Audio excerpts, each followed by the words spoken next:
ہم 217 نمبر آیت سے شروع کر رہے ہیں اور یہاں پہ ایک خاص واقعے کا ذکر ہے جو ہجرت مدینہ کے بعد پیش آیا، اور یہ سیرت کا ایک بہت ہی اہم واقعہ ہے۔ اور ہوا یہ تھا کہ نبی صلی اللہ علیہ وسلم نے ایک جو دستہ بھیجا تھا کفار کے، وہ راستے جو ان کے جس پر وہ چل کے تجارت کرتے تھے ان کی نگرانی کے لیے، تو جو وادی نخلا کی طرف دستہ گیا ہوا تھا اس کی مٹبھیڑ ہو گئی مشرکوں کے ساتھ، اور ان کے ہاتھوں ایک مشرک کا قتل ہو گیا۔ اور یہ تھا بھی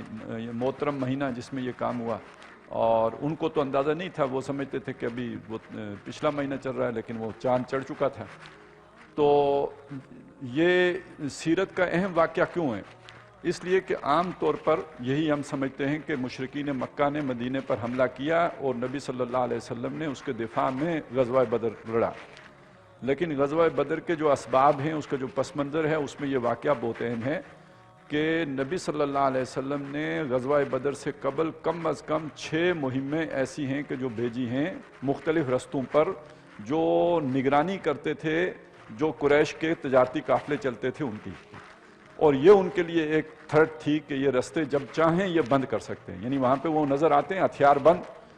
کہتے تو کچھ نہیں، لیکن یہ کہ اگر وہاں پہ وہ موجود ہیں تو وہ کسی بھی وقت روک سکتے ہیں۔ تو مکے کے اندر جو ہے، اصل میں یہ بھی سمجھ لیجئے کہ مکے میں ہوا کیا تھا ہجرت کے بعد، 2 قسم کے لوگ تھے۔ جو زیادہ جوشیلے مزاج کے تھے وہ کہتے تھے کہ ہم ان کا پیچھا کرتے ہیں، مدینے پہ ابھی چڑھائی کرتے ہیں۔ لیکن وہاں کے جو ذرا ہوتے ہیں نا جیسے بزرگ قسم کے لوگ جو زیادہ سمجھدار قسم کے، تو انہوں نے انہیں سمجھایا کہ دیکھیں یہ بلا ہمارے سر سے ٹل گئی ہے، ہمیں تنگ کرتے تھے یہاں سے چلے گئے،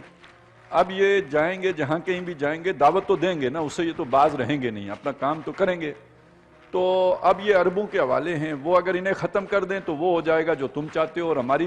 تلواریں اپنے بھائیوں کے خون سے رنگین ہونے سے بچ جائیں گی، یعنی ہمارے ہاتھوں مرنے کی بجائے کسی اور کے ہاتھوں مر جائیں گے تو وہ مطلوب حاصل ہو جائے گا۔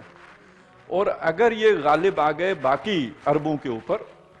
تو ہمارے ہی بھائی ہیں،